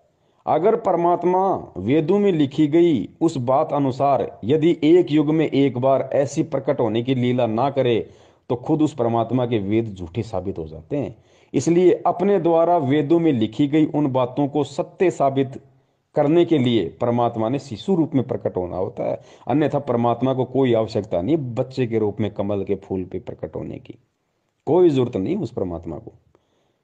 तो पुण्यात्माओं, हमने हमारे मन में वहम को निकाल देना है कि असल में कबीर परमात्मा तो वही होता है जो शिशु रूप में प्रकट होता है, जो सशरीर ऊपर से आता हुआ किसी को दिखाई दे, वही भगवान होता, नहीं तो और भगवान हो ही नहीं सकता।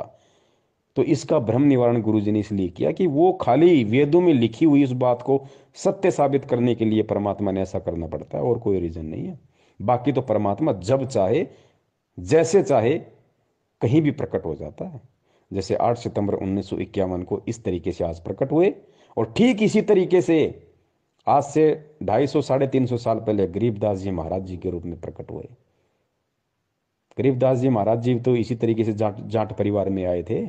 लोगों को तो ये लग रहा था ना कि रानी माँ के पेट से आए हैं, रानी माँ के पेट से आए हैं। बलराम जी उनके पिताजी हैं, गांव उनका छुडानी है। किसने भगवान माना, लेकिन कैसी कैसी लीलाएं की परमात्मा ने। और जब शरीर छोड़ा तो कैसे छोड़ा परमेश्वर ने, अस्थियां नहीं मिली उनकी। बाद में रोए गांव वाले, परिवार वाले, ओहो ये तो भगवान थे, इनका तो तेज पुंज का शरीर था, इनका तो शब्द स्वरूपी था, उनकी अस्थियां नहीं मिली। और परमेश्वर वहां से और फिर सहारनपुर में जाके प्रकट हो गए उसी रूप में जिस शरीर को लोगों ने 5 तत्वों का मान के उसको जला दिया था, अग्नि को सवा कर दिया था, जिसका नामो निशान मिटा दिया था। उसी शरीर में, उसी उम्र में, जिस उम्र में परमात्मा ने छुड़ाने में अपना शरीर छोड़ा था, उसी उम्र में, उसी रूप में परमात्मा सहारनपुर में प्रकट हो गए। और 35 साल तक चिड़ी के बाप को आवा नहीं लगी कि गरीबदास जी महाराज जी वहां हैं। और जैसे 35 साल बाद उन्होंने सहारनपुर में वो शरीर छोड़ा, उसके बाद जब वो सहारनपुर वाले वहां गए कि भाई उनको बता तो दे महाराज जी ने शरीर छोड़ दिया, भाई अंतिम संस्कार यहाँ करें या वहां लाएं छुड़ानी में। तो गुरु जी बोले, वो जब वहां गए तो लोगों ने कहा भाई तुम क्या बात कर रहे हो, महाराज जी तो 35 साल पहले शरीर छोड़ गए, ये देखो इनका ये बना हुआ है, इनका ये स्थान बना हुआ। तब लोगों की आंखें खुली, भाई ये तो परमात्मा था, भाई ये तो कुछ भी लीला कर सकता है। तो पुण्यात्माओं, धोखा मत खाओ, वही कबीर परमात्मा या वही गरीबदास जी महाराज आज हमारी आंखों के सामने हमारा गुरु बन के बैठा हुआ है। क्या हम भी इनको उसी समय परमात्मा मानेंगे जब इनकी अस्थियां नहीं मिलेंगी, या ये कहीं और जगह हो जाएंगे प्रकट, या वैसी कोई खेल करेंगे शरीर छोड़ने के बाद, क्या तब ही हम इनको परमात्मा मानेंगे? लेकिन उस समय मांगने का फायदा क्या? अरे उस समय भगवान मानने का फायदा क्या फिर, जब हमारे हाथ से ही डोर निकल जाएगी। आज उनका छुड़ाने में मंदिर बना हुआ है, आज लोग उनको परमात्मा मान के पूज रहे हैं, लेकिन फायदा क्या? परमात्मा मान के अगर उस समय पूजते जिस समय गरीबदास जी महाराज जी ज्ञान सुनाया करते थे, जो भी मंत्र दिया करते थे, उस समय यदि उनकी सेवा करते, उनकी चरण सेवा करते, उस समय यदि उनके ज्ञान को सुनते, आधार बनाते, जीवन में उतारते, तो कुछ काम आता। आज उनको परमात्मा परमात्मा कह रहे हो, लेकिन फायदा क्या? आज तो उनके नाम से केवल धर्म को लोगों ने धंधा बना दिया। तो पुण्यात्माओं, जो गलतियां आज से पहले हमने कर दी, पुण्यात्माओं वो गलतियां अब हमने नहीं करनी। कोई बात नहीं, आप सभी सत्सयोग भाई बिल्कुल भी चिंतित ना हुआ करो। सबसे पहले तो आप ये खुशी मनाओ कि 20 लाख की संगत में से परमेश्वर ने केवल आप पुण्यात्माओं पे अपनी विशेष मेहर बख्श रखी है, जो आप सत्सेवक भाई बहनों के नाम से जाने जाते हो। विशेष दया दृष्टि परमेश्वर की, जो आप लोगों को परमेश्वर ने ज्ञान योग खोला। वरना इस दास को, ये दास जो बातें बोलता है गुरु जी के ज्ञान आधार से, वो भी आपके समझ में नहीं आनी थी। जिस प्रकार मैनेजमेंट के पीछे लगे हुए लोगों के समझ में नहीं आ रही, आपके भी नहीं समझ में आनी थी। लेकिन परमेश्वर ने दास के साथ साथ आपके अंदर भी वो सॉफ्टवेयर डाल दिया, जिस कारण से मैं बोल पा रहा हूं और आप सुन पा रहे हो और उन बातों को स्वीकार कर पा रहे हो कि वास्तव में हमारा भगत भाई जो बातें बोलता है हमारे गुरु जी के ज्ञान के अनुसार है। हमारे गुरु जी के ज्ञान से बाहर एक भी बात नहीं है। अरे मैनेजमेंट वाले भी तो हमारे गुरु भाई हैं, उनके पीछे लगे हुए लोग भी तो हमारे गुरु भाई हैं, गुरु जी का परिवार भी तो हमारा गुरु भाई है। फिर वो इन बातों को क्यों नहीं स्वीकार कर रहे? उनके अंदर ये बातें क्यों नहीं समा रही? क्योंकि उन पे परमात्मा की विशेष रजा नहीं है। और विशेष रजा परमात्मा जब करते हैं जब जीव के भक्ति संस्कार मजबूत होते हैं। तो सबसे पहले तो ये शुक्र मनाओ कि परमेश्वर का आप और हम सभी सत्सेवक भाई बहनों पे विशेष दया है, और हमने कोई भी त्रुटि करने से बचना है। हमने परमेश्वर के ये प्रेम और एकता का जो मार्ग है, इसमें प्रेम और एकता बनाए रखनी है। चाहे हमें कोई पवन ठग कहे, चाहे हमें कोई पवन गुरुद्रोही कहे, हमें कुछ भी कहे, कोई कुछ भी कहे, हमने यही सोचना है कि जो भूमिका हमारे परमात्मा ने एक भगत के रूप में करके दिखाई है। हमारे गुरुदेव संत रामपाल जी महाराज जी को लोगों ने ठग कहा, पाखंड कहा। गांव गांव में सत्संग करने जाते थे, लोग उनको गालियां निकालते थे, पत्थरों से मारते थे। पता नहीं परमात्मा ने 2-2 बार जेल गए, आज भी जेल में है। रोहतक जेल में परमात्मा ने पूरी जेल में स्टाफ उनसे झाड़ू निकलवाया करता था। आज परमात्मा 30 या 35 रुपये पर डे तनख्वाह में और एक बागवानी का काम कर रहे हैं, कैदी नंबर 1005 बन के रोहतक वहां पे हिसार जेल में। परमात्मा को लोगों ने कितना भला बुरा कहा, मालिक ने किसी को उप तक नहीं कहा। पाखंडी रामपाल कहा, ठग रामपाल कहा, हिंदू धर्म का विरोधी कहा। क्या परमात्मा ने किसी को उप तक कहा? मालिक को पता था किसको कहूं, सब मेरे बच्चे। तो भाई हम किसको कहें? सब हमारे भाई बहन है, सब हमारे गुरु भाई बहन है। अगर एक गुरु भाई बहन अगर हमें अज्ञानता में ठग कह रहा है, अगर हमें गुरुद्रोही कह रहा है, तो क्या दिक्कत है? उस भाई या बहन के कहने से हम गुरुद्रोही या ठग थोड़ी हो जाएंगे। ठग हम उस दिन होंगे जिस दिन हम ठगी करेंगे, उससे पहले हम ठग नहीं होंगे। कल को अगर आपको या मुझे कोई कह दे कि पवन मुख्यमंत्री, पवन मुख्यमंत्री, बताओ, हमें बताओ, 20 लाख की BMW में बैठा के विधानसभा में कौन ले जाएगा? कोई नहीं बैठाएगा हमें। तो जब उनके मुख्यमंत्री कहने से हमारे को कोई मुख्यमंत्री नहीं मान लेगा, तो उनके ठग और गुरुद्रोही कहने से बताओ हम ठग और गुरुद्रोही कैसे हो जाएंगे? तो पुण्यात्माओं, हर हाल में हमने, क्योंकि गुरुदेव ने खुद एक भगत की भूमिका की है, और भगत की भूमिका गुरुदेव इसीलिए करके दिखाते हैं ताकि परमेश्वर के बच्चे उनसे सीख ले सकें, उनसे शिक्षाएं ले सकें कि भाई मेरे गुरुदेव ने इस तरीके से किया है, जब तक मैं ऐसा नहीं करूंगा मेरी भक्ति मार्ग में, तब तक मैं सफल नहीं हो सकता। आज लोग छोटी छोटी बातों को लेकर गुरुदेव से दूर हो जाते हैं। छोटे छोटे कोई दुख, कोई कष्ट, कोई परेशानी आ जाती है, हम गुरुदेव से दूर हो जाते हैं, मन में दोष पाल लेते हैं। अरे गुरुदेव ने देखो क्या किया, गुरुदेव का संघर्ष देखो, पूरा जीवन देखो परमात्मा का। 1994 से परिवार उनको त्यागना पड़ा, लोगों का गालियां उनको खानी पड़ी, मार उनको खानी पड़ी पुलिस वालों की, जेल उनको जाना पड़ा, घर उनका उजड़ गया। संत का घर उसका आश्रम होता है, संत का पूरा परिवार उजड़ गया। संत के बच्चे जो होते हैं, संगत जो होती है, वो उनका असली परिवार होता है। तो घर उस परमात्मा का उजड़ गया, बच्चे उस परमात्मा के उजड़ गए। ऊपर से हरियाणा सरकार ने 28 करोड़ रुपए का जुर्माना उनके ऊपर लगा रखा, और 6 साल से परमात्मा जेल में बैठे हुए हैं। जेल में क्या सुख सुविधा मिलती है, कैसा खाना मिलता है, कैसे लोग आपस में बर्ताव करते हैं। गुरु जी को कोई भगवान थोड़ी मानता है जेल में। गुरु जी को पुलिस वाले तो केवल एक मुजरिम मानते हैं, और आपस में जो कैदी हैं वो भी अपने जैसा एक आम व्यक्ति और कैदी मानते हैं। तो सोचो परमात्मा किन लोगों के बीच में, किन किन लोगों के मध्य परमात्मा बैठे हुए हैं, कैसी कैसी उनकी गंदी और घटिया बातें सुनते हैं। वो कैदियों में कितना दिमाग होता है, वो आपस में कैसे माँ बहन की गालियां दे के बात करते होंगे, कैसे एक दूसरे के प्रति ऊंच नीच की बात करते होंगे। परमात्मा सबकी सुन रहा है ना, सबकी परमात्मा देख रहा है ना। लेकिन ये संदेशा दिया हमें परमात्मा ने इन सारे संघर्षों के बीच में कि बच्चों देखो, मेरा घर उजड़ गया, मेरा आश्रम उजड़ गया, मेरा कलयुगी परिवार मेरे से दूर हो गया, मेरे खुद के भाई बहन, मेरे बच्चों ने, जिनको तुम मानते हो कि ये गुरु जी का परिवार है, गुरु जी के बेटा बेटी, उन्होंने मेरे से गद्दारी करी।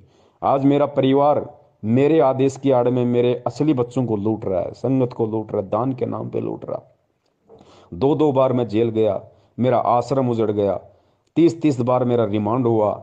लेकिन बच्चों, मैंने अपने कबीर भगवान से एक सेकंड के लिए भी, एक क्षण के लिए भी अपने ध्यान नहीं हटाया। मैंने अविश्वास प्रकट नहीं किया कि मेरे साथ इतने जुल्म हो रहे हैं, मेरे साथ इतनी ज्यादतियां हो रही हैं। अरे 1 साल हो जाए, 2 साल हो जाए, चल जाए, 2-2 बार जेल, मेरे 3-3 मेरे आश्रम उजड़ गए, मेरे ऊपर ऐसे ऐसे झूठे लालछन लगा दिए गए, देशद्रोह जैसा मेरे ऊपर मुकदमा लगा दिया गया। लोग मुझे भड़वा कहते हैं, मुझे पाखंडी कहते हैं, मुझे ठग कहते हैं। कहाँ है भगवान? मैं इतना समर्पित हूं, मैं कबीर भगवान के प्रति मैंने मेरा सब कुछ दांव पे लगा दिया। आज वो कबीर भगवान कहाँ गया?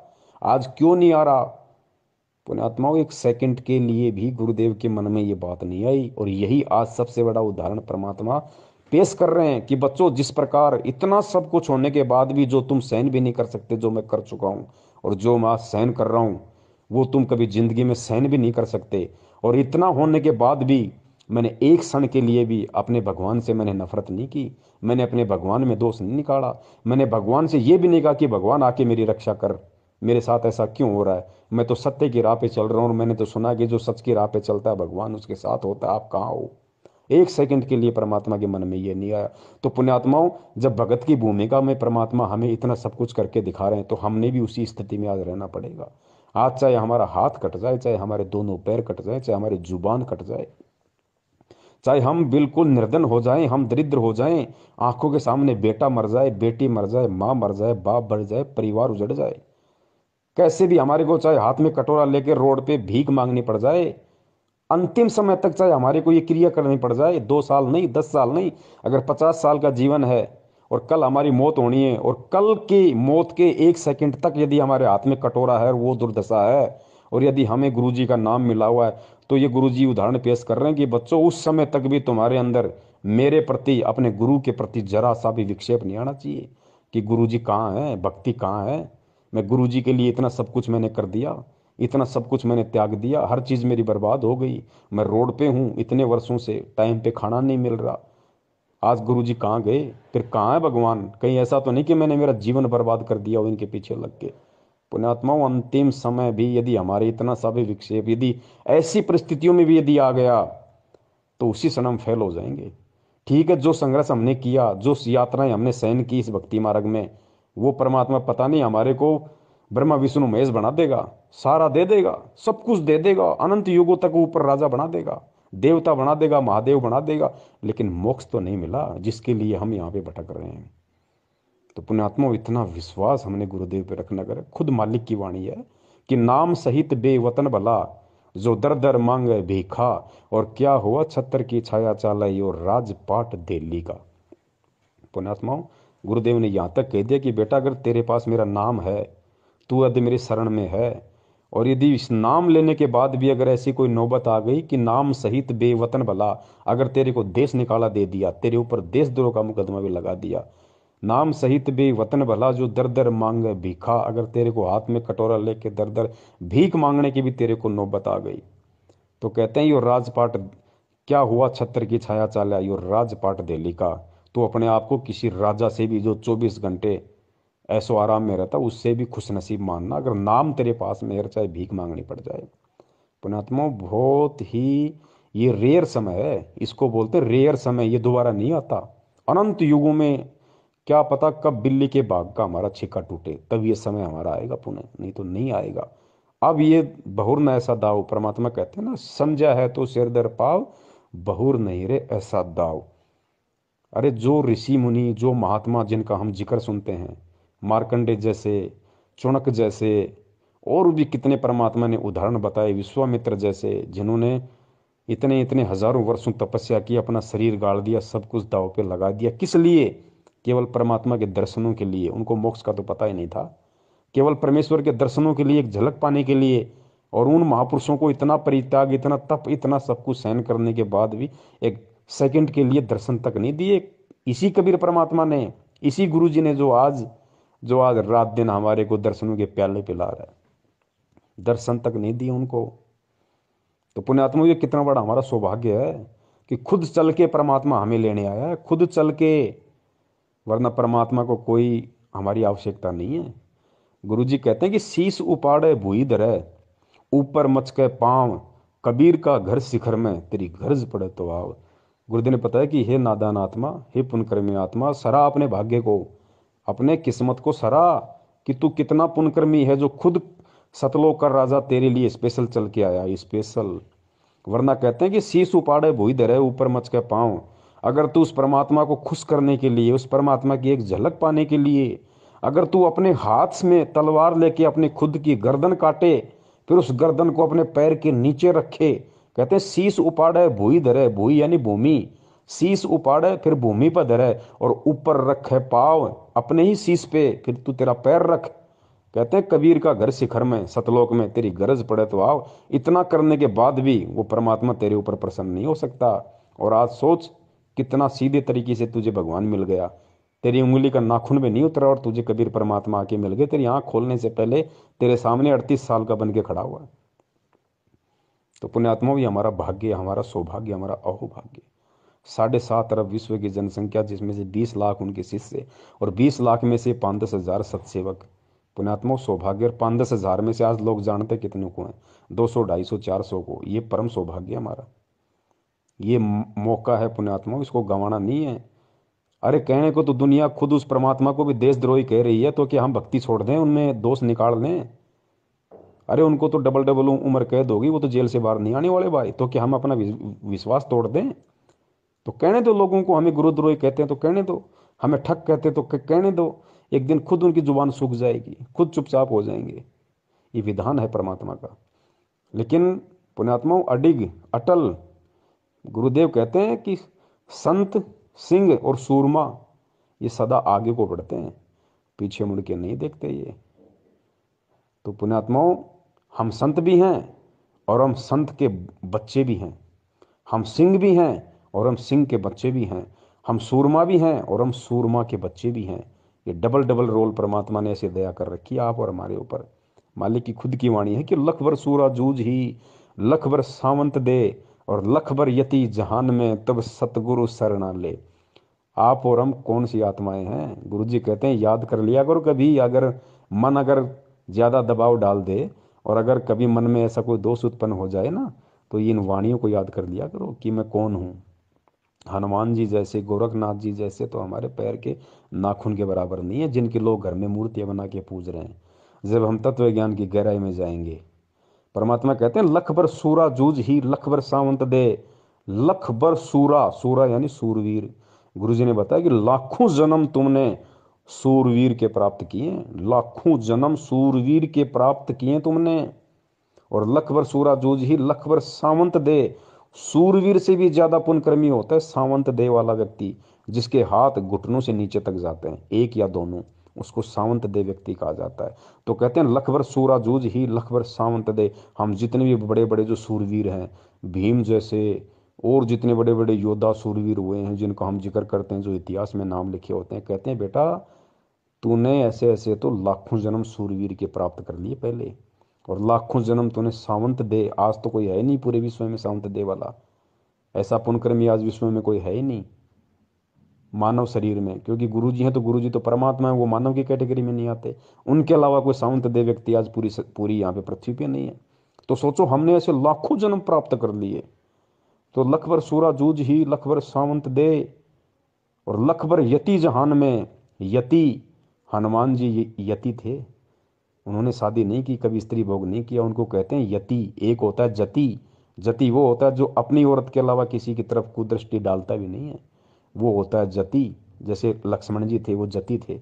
और एक होता है यति, यति मानी जिसने कभी शादी नहीं की, पूरा ब्रह्मचार्य का जीवन जिया, मानसिक रूप से भी कभी अपने मन में दोष पैदा नहीं किया, उसको कहते हैं यति। तो जति से बड़ा होता है यति। तो कहते हैं लख भर सूरा जूझ ही, लख भर सावंत दे, लख भर यति जहान में। हमने हनुमान जी जैसे लाखों जन्म प्राप्त कर लिए पुण्यात्माओं। लख भर सूरा जूझ ही, लख भर सावंत दे, लख भर यति जहान में, तब सतगुरु शरणा ले। उस आत्मा को, उस भगत को जो ऐसे ऐसे लाखों जन्म सूरवीर के प्राप्त कर चुका हो, लाखों जन्म सावंत दे वाले के, और लाखों जन्म हनुमान जी जैसे प्राप्त कर चुका हो, उस आत्मा को गुरु जी आज अपनी शरण में लेंगे। आज उस परमात्मा ने उस आत्मा को अपनी शरण में ले रखा है। अब ये ना समझना कि जितनों को शरण में लेखा है सभी ने लाखों जन्म पाए, नहीं। शरण क्या होती है, शरण के विषय में भी फिर गुरु जी ने बताया कि ताते सतगुरु शरणा लीजे, कपट भाव जो दूर करीजे। ये सतगुरु ये नहीं है कि वो जो सातु मंत्र दे दिए, सतनाम दे दिया, अपने गले में लॉकेट लटका लिया, हाथ में रक्षा सूत्र बांध लिया, 3 टाइम की आरती कर रहे हो और आपको गुरु जी ने शरण में ले लिया, नहीं। असल में गुरु की शरण क्या होती है, असल में इस वाणी पे कौन भगत खरा उतरेगा? कहते हैं ताते सतगुरु शरणा लीजिए, उसको सतगुरु शरण में लेता है। कपट भाव जो दूर करीजिए, जो भगत अपने दिल से, अपने मन से, अपने आत्मा से, अपने हृदय से ये कपट भाव दूर कर देगा। कौन सा कपट भाव? गुरु को और परमात्मा को दो समझने वाला कपट भाव। कबीर परमेश्वर को, जिस गुरु रूप में वो कबीर परमेश्वर उसको मिला है, यानी गुरु और परमात्मा को दो समझने वाला, जब तक उसके हृदय में, उसकी आत्मा में छल रहेगा, ये कपट रहेगा कि गुरु अलग है, कबीर परमात्मा अलग है। गुरु तो कबीर जी का प्रतिनिधि है, उनका भेजा हुआ संत है, मेरे जैसा इंसान है, माँ के जन्म से माँ के पेट से जन्म लेके आया, बाद में कबीर परमात्मा मिल गए, ज्ञान दे दिया, गुरु बना दिया, नाम देने का आदेश दे दिया। कहते हैं जब तक ये कपट तेरे अंदर से नहीं निकलेगा, जब तक तू उस कबीर को और गुरु को एक नहीं मानेगा कि कबीर के भक्ति मार्ग में कबीर के अलावा कोई दूसरा गुरु होता ही नहीं, हो ही नहीं सकता। कहते हैं जब तक ये छल कपट तेरे अंदर से नहीं निकलेगा तब तक तू सतगुरु की शरण में नहीं गिना जाएगा। और जिस दिन जिस आत्मा के अंदर से ये कपट भाव छल निकल जाएगा, जो बिल्कुल परमात्मा और सतगुरु में कति एक समानता, गुरु जी कहते हैं ना, गुरु गोविंद दो नहीं भाई, और दो समझे वो दो जग जाई, वो नरक में जाता है। नाम लेने के बाद भी ये वाणी है ना, जो भगत बन जाता है जो इस कबीर मार्ग में सच्चे सतगुरु का, और उसके बाद भी यदि वो गुरु को और परमात्मा को दो मान के चलता है कि गुरु गोविंद दो नहीं भाई, और जो दो समझेगा कौन, जो गुरु बनाएगा नहीं, उसको पता ही नहीं है क्या सिस्टम। तो गुरु की शरण में आने के बाद भी जब तक इंसान गुरु को और भगवान को दो मान के चलेगा कि गुरु गोविंद दो नहीं भाई, और जो दो समझेगा वो दो जग यानी नरक में जाए, ये परमात्मा की वाणी है। तो कहते ताते सतगुरु शरणा लीजिए, कपट भाव जिन दूर करीजिए, उसको गुरु जी अपनी शरण में लेगा। असल में जो गुरु और परमात्मा के भेद को, इस बीच की खाई को बिल्कुल काट देगा, समाप्त कर देगा, उसको दो दिखाई नहीं देगा, उसको अपने गुरु जी के अलावा कोई कोई कोई कबीर परमात्मा दिखाई ही नहीं देगा। फिर उस आत्मा का परमात्मा ज्ञान योग खोलते हैं, फिर उसके साथ 24 घंटे रहते हैं, कोई बाढ़ बाका नहीं कर सकता फिर उस आत्मा का। फिर उसके मोक्ष में कोई संशय नहीं है पुण्यात्माओं। ये है राज इस भक्ति का, ये है पुण्यात्माओं असली वो तत्व ज्ञान जिसके विषय में गुरुजी कहते हैं कि इसका तुम्हें सार निकालना पड़ेगा, तुम्हें इसका निष्कर्ष निकालना पड़ेगा बच्चों, तुम्हें खुद निकालना पड़ेगा। चाहे इस जन्म में मेहनत करके निकाल लो, चाहे इस जन्म में सच्ची साध संगति करके निकाल लो, चाहे इस जन्म में इस ज्ञान को आधार बना के गुरुजी के सत्संगों का निष्कर्ष निकाल लो, या चाहे अगले किसी जन्म में निकाल लेना, तरीका यही है। और कोई तरीका इस भक्ति और भगवान को समझने का, सतलोक को जाने का दूसरा कोई रास्ता यहाँ पे नहीं है। तो पुण्यात्मा इसलिए दास निवेदन करता है, इसलिए दास बार बार लाइव संघ का समाधान में कहता है कि गुरुजी के हिसार जेल से बाहर आने तक यदि किसी को इस भक्ति मार्ग पे जीवित रहना है तो उनको वर्तमान में सतगुरुदेव जी ने जिन जिन आत्माओं को साध संगति के लिए निमित्त बनाया है, जिन जिन आत्माओं को वास्तव में सत्सेवक बनाया, आपने उनकी संगति करनी पड़ेगी। ये हम कोई अपनी तरफ से नहीं कह रहे, ये परमात्मा के विधान से।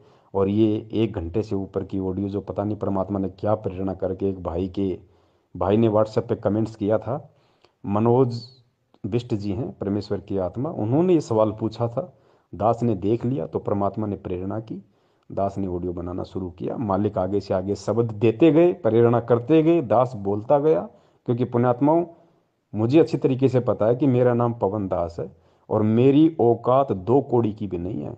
परमात्मा कहते हैं अल्लाह मेहरबान तो गधा पहलवान।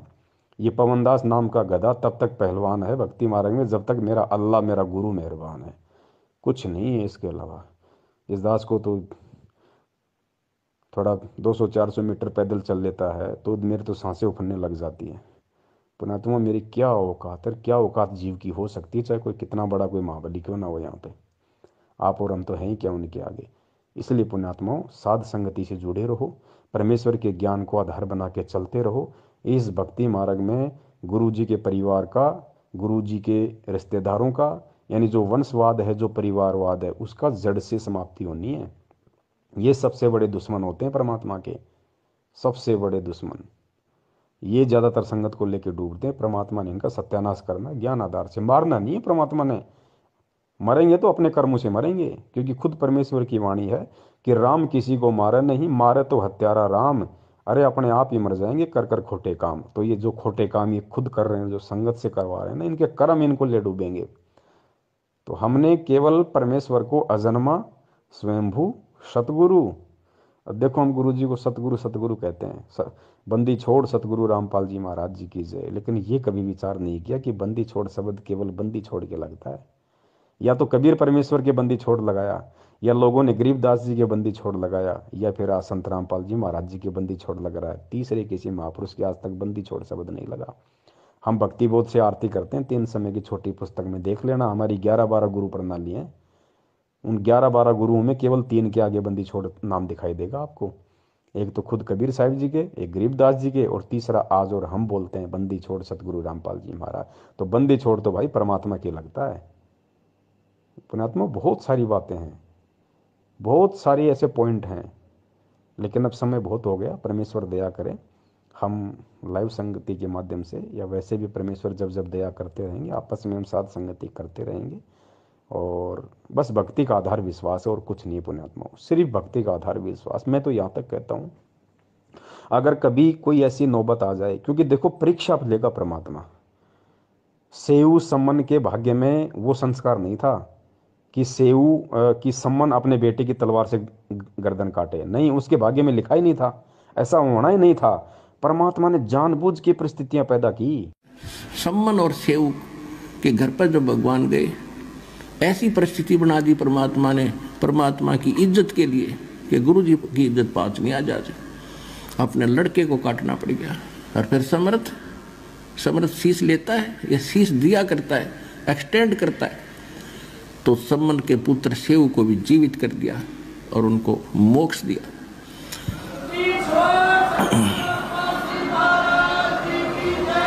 तो इसको कहते हैं नुक्ते ऊपर रिझ जाएगा रे करोड़ कर्म जल जाए तुम्हारे। फिर हमारी एक गलती है जो सम्मन ने कर दी। उसने क्या गलती की?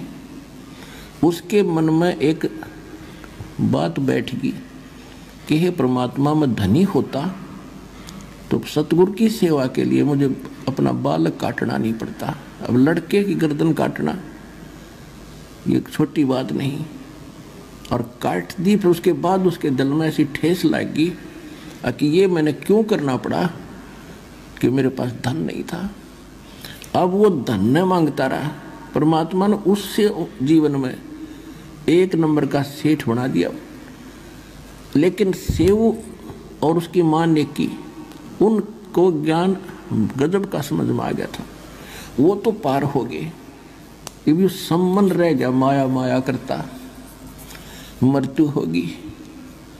अगले जन्म में ये नौ शेरवान नाम के एक शहर में नौ शेर खान नाम का राजा बना, बादशाह बन गया, क्योंकि इतना दान सेक्रीफाइस कर रखा था। जब घना धन मालिक ने दिया, इसने डिट के फिर भी दान किया था, उस दान के प्रतिफल में यो बादशाह बन गया। जानबूझ के, क्योंकि परमात्मा एक तीर से अन्य को शिकार करते हैं।